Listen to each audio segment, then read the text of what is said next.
Good morning. Welcome back to Theme Journals. I'm April, and this morning we're going to do bookmarks, and I'm going to show you my very ugly journal. This was a prototype for what I was going to do for my Christmas journals.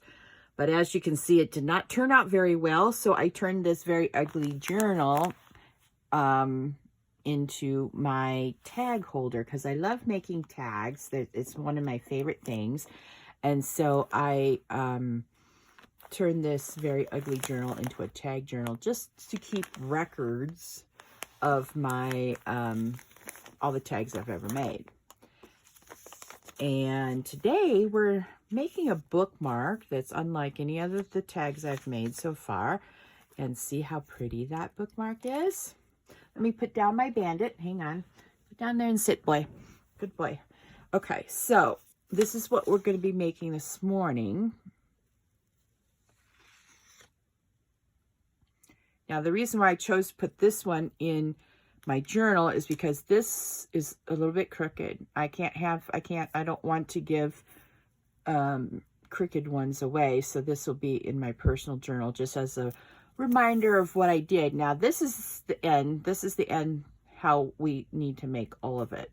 So I will show you how to make this today.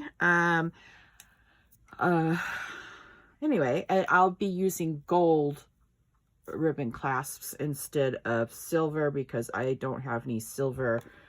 Oh, excuse me. I've repositioned my camera to see if I can't eliminate working off screen. We'll see how that works out for me. Anyway, so I've chosen all the books that I'm going to use for Mother's Day, and they're all this size.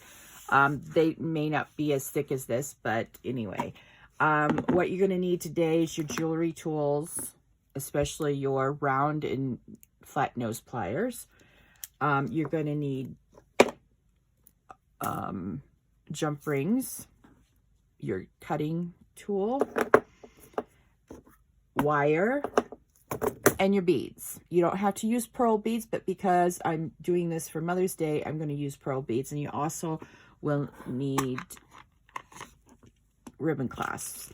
So I'm going to get 2 of these out, and this time they're going to be gold or faux gold or whatever you want to call it.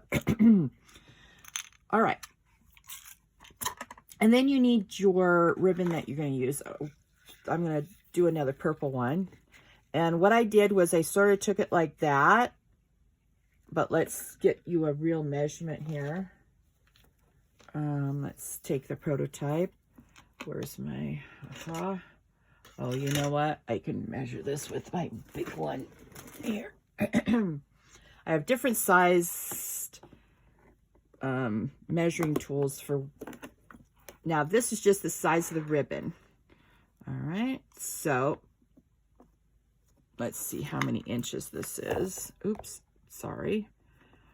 I would say it would be about, I started out probably about 10.5 inches, I would say. Because what I did do is I flipped it over and some of the ribbon is stuck under here. All right. Okay, so we'll keep 10.5 inches, and that's what we're going to do. So let's just run this along here. 10.5 inches.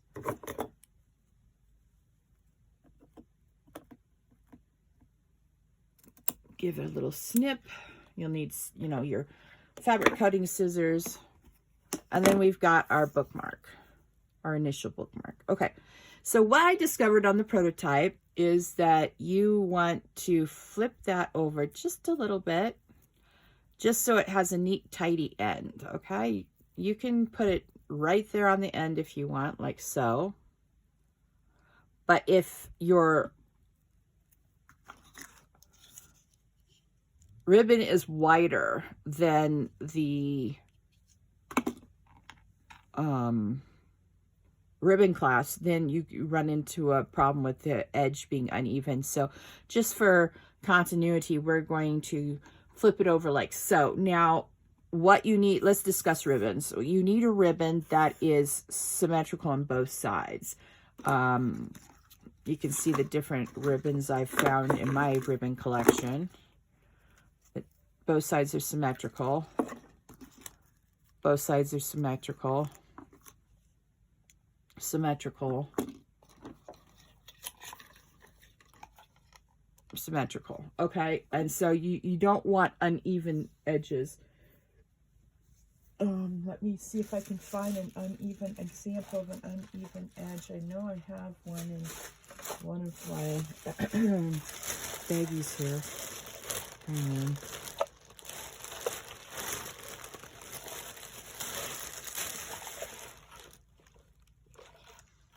Oh, look at that. The baggies I opened are all symmetrical. So basically, you don't want a ribbon that is like scalped on one side and flat on the other. That's basically what you don't want. Excuse me. Okay, so now you want to hold it under here and then fit this on at the same time. And you want to make the ribbon clasps straight. All right, so you get that ribbon back there like so, up there into that crease. All right, and you align that ribbon clasp the best you can. Oh, my fingers hurt when I do that. Okay, you get it symmetrical, and then you use your flat nose or your needle nose pliers. Now, the difference between a regular needle nose pliers and your jewelry ones are in here, there's no ridges, so you don't damage whatever you're pressing together. And you just give it a squeeze. So now it's not crooked. Okay, and we're going to go down and do the same thing on the other side.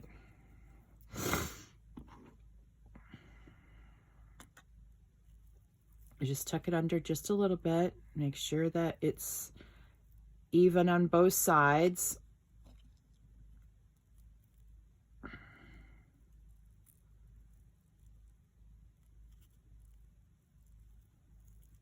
All right.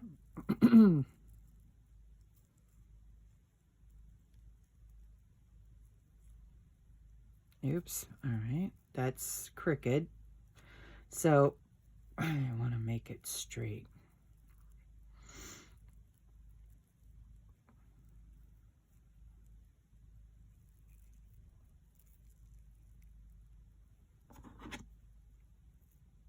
Okay, and then give it a little squeeze once you have it where you want it. All right. Now, you take a little bit of, now this is 24 gauge wire, and you want about 4 3/4 inches. So about this much. Let's just double check our measurement here.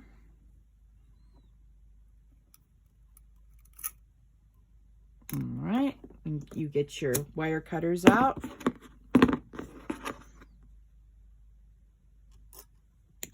Okay, now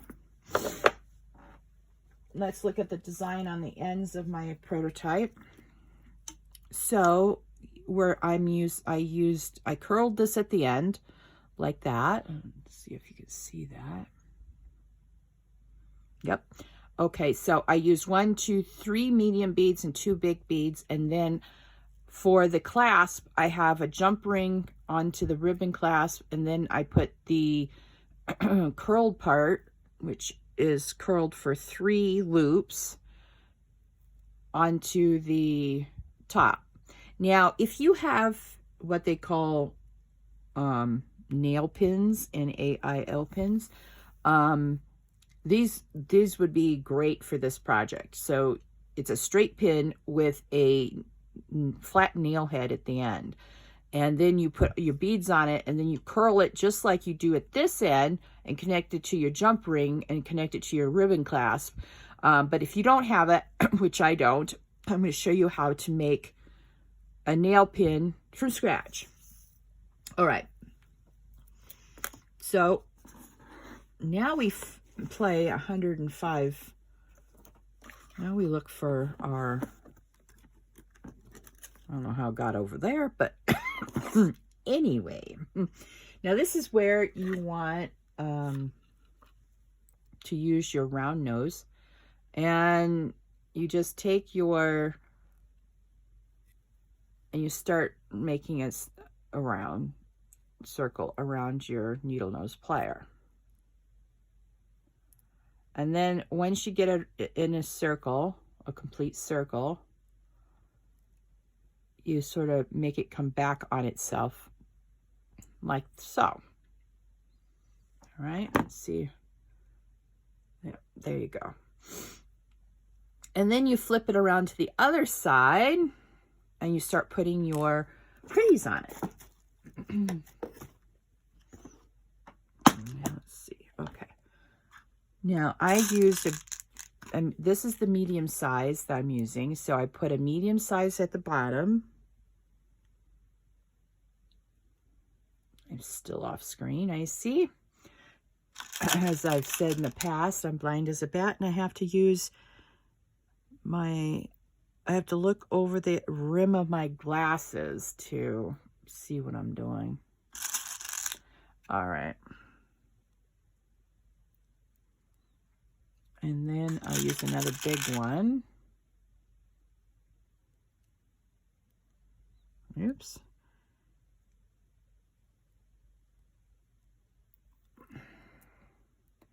Then I'll use a small one, or a medium-sized one, not a small one.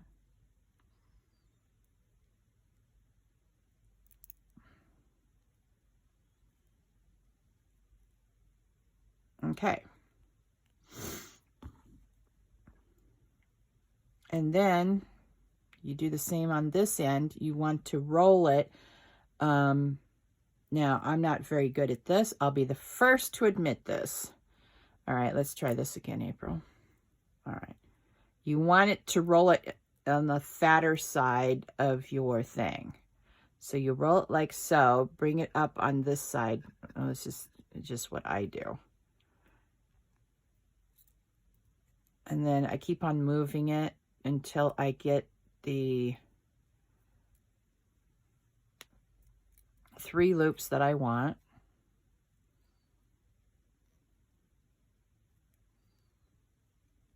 And then I bring it around this side. And then I use my, see how they are distant? I squish them together like so. Then I bring out my piece. I've got all sorts of things caught up in my, how did I do that? All right. Now, what you want to do is snip this like right next to here. You don't want the pointy edge to be anywhere but pointing down. So what I do is I put my back on this and I hold it like so. All right, see that pointy part? That's going to snag on someone's hand. You don't want that. So you bring it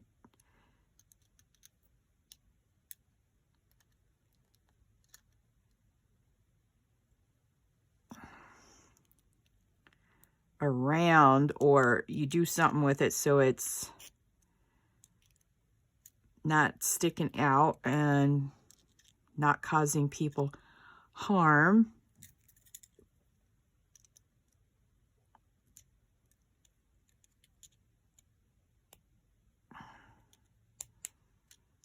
Okay, let's see how that worked out.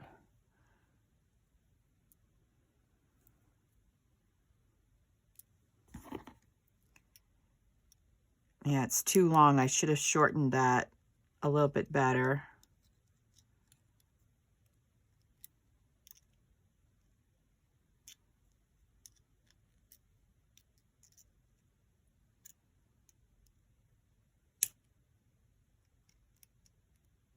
All right, let's see how that works. All right.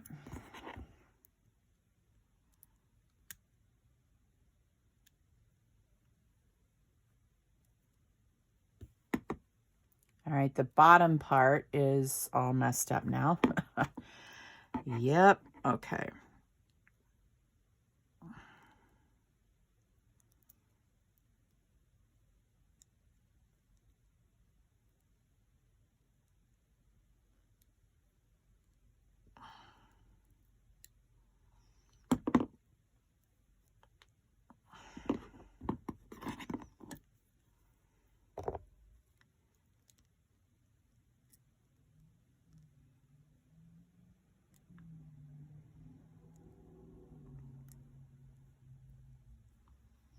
Now, what I am attempting to do here is to bring this loop around to meet back at the beginning. I don't know if I'm going to have enough room for a proper loop, but the idea is that this doesn't happen. All right.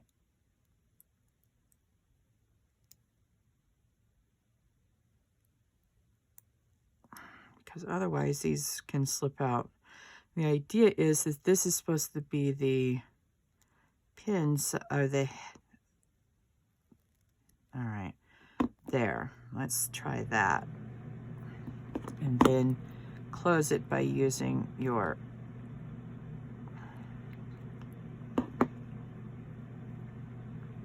okay, so that's the way it looks. All right, so that's the first one.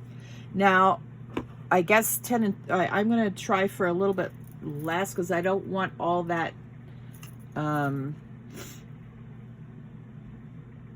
excess to be at the end. So I'm going to do 4.5.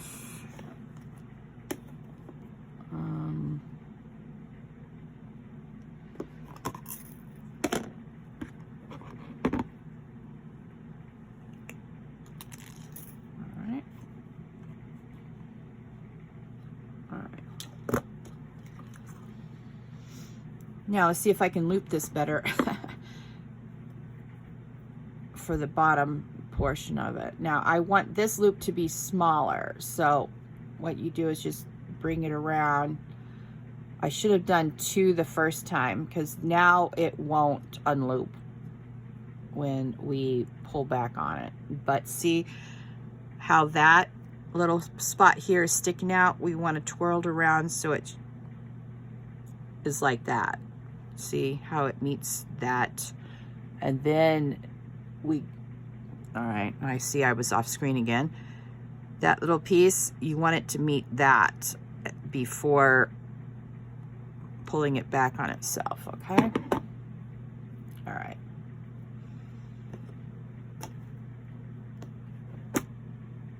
All right.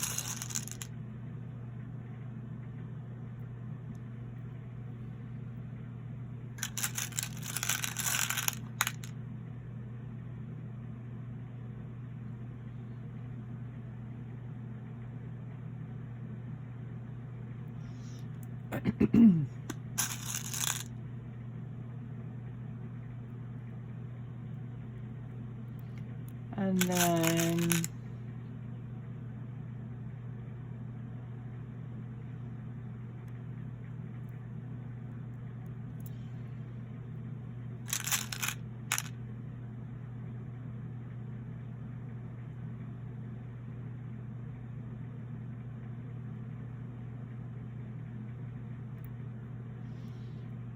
oh, the wrong size. All right, 3 mediums and 2 bigs. It just makes it look very elegant, I think. All right, so there you have it. There's that initial. Now let's see if I can do this a little bit better than last time. Probably not, but I do believe practice does make better.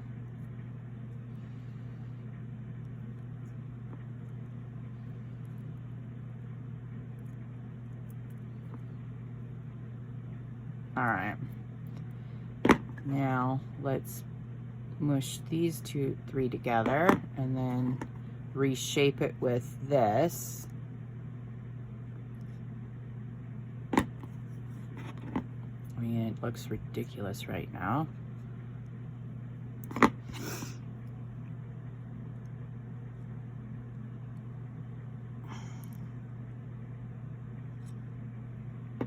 right, now we get the snippers out and do a little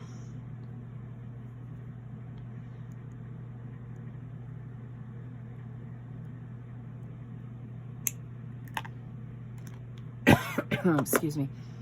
All right.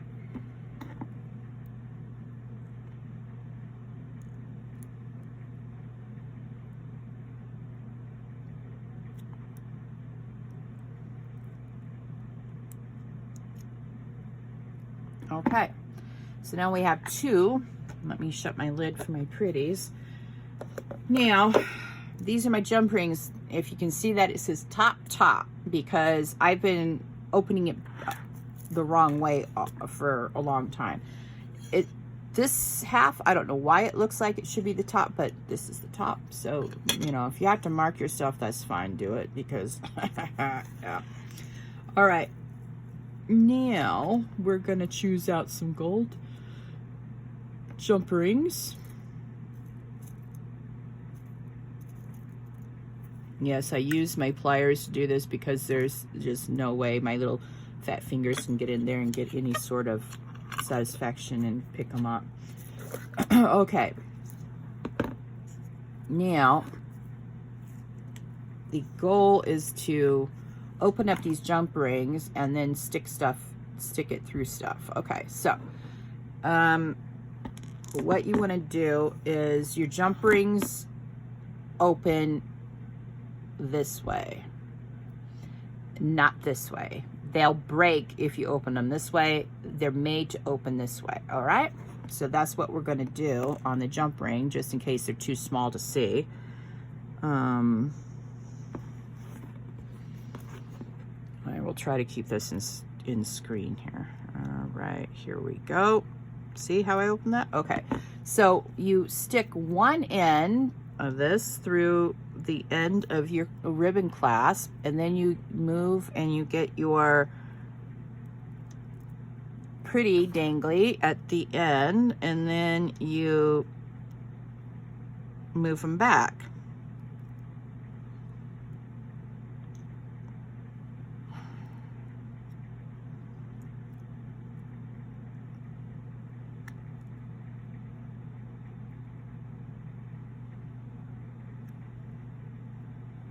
All right. And if you need to give it a little squeeze because the opening is a little wide, that's okay. You can do that too. I don't want them coming loose. All right, and then there you have it. You have a pretty little dangly on your pretty little ribbon. All right, and then you do the other side and you've got your ribbon clasp. It's so simple. So on this, I want this turned to the side so that it's like a nail head. See how pretty that is? Okay, I see that the end here is not quite what it should be.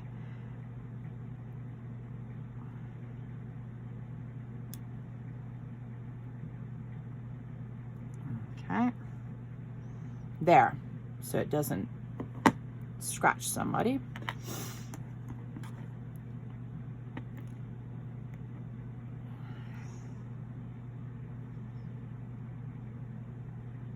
I'm trying to find the opening for it so I can get it on top. Like I said, I'm blind as a bat and I can't see anything with my glasses anyway. All right, up close anyway. All right, so we put the ribbon in, and then we put the dangly through, and then we close it.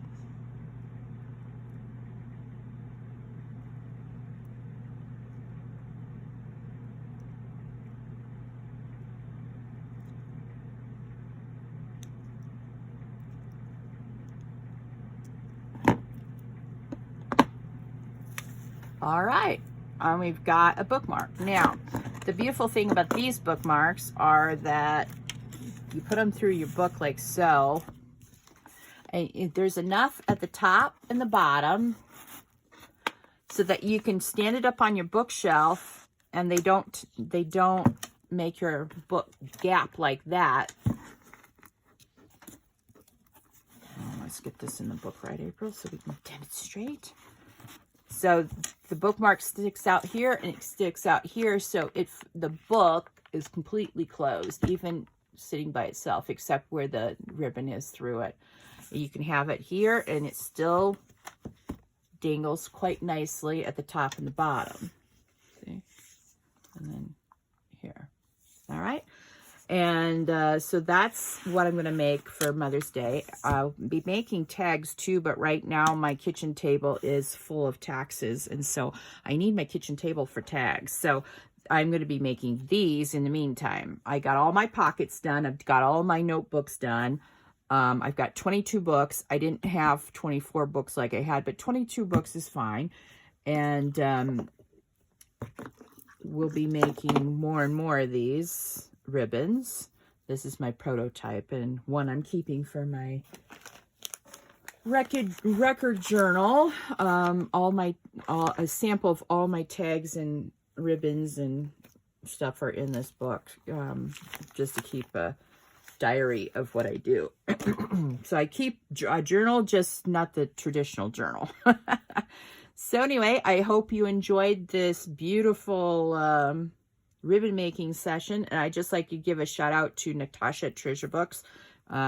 This is one of her ideas. Of course, she doesn't have the ribbons I have, and I don't have the ribbons she has, so hers look different than mine, but how beautiful is that? What a great idea. Thank you, Natasha, and I wish you all a happy day. Bye. Oh, yes, before I say bye, remember to like, share, subscribe, and ring that notification bell if you'd like to receive notifications of when I put up new content. All right, now this is have a great day and bye.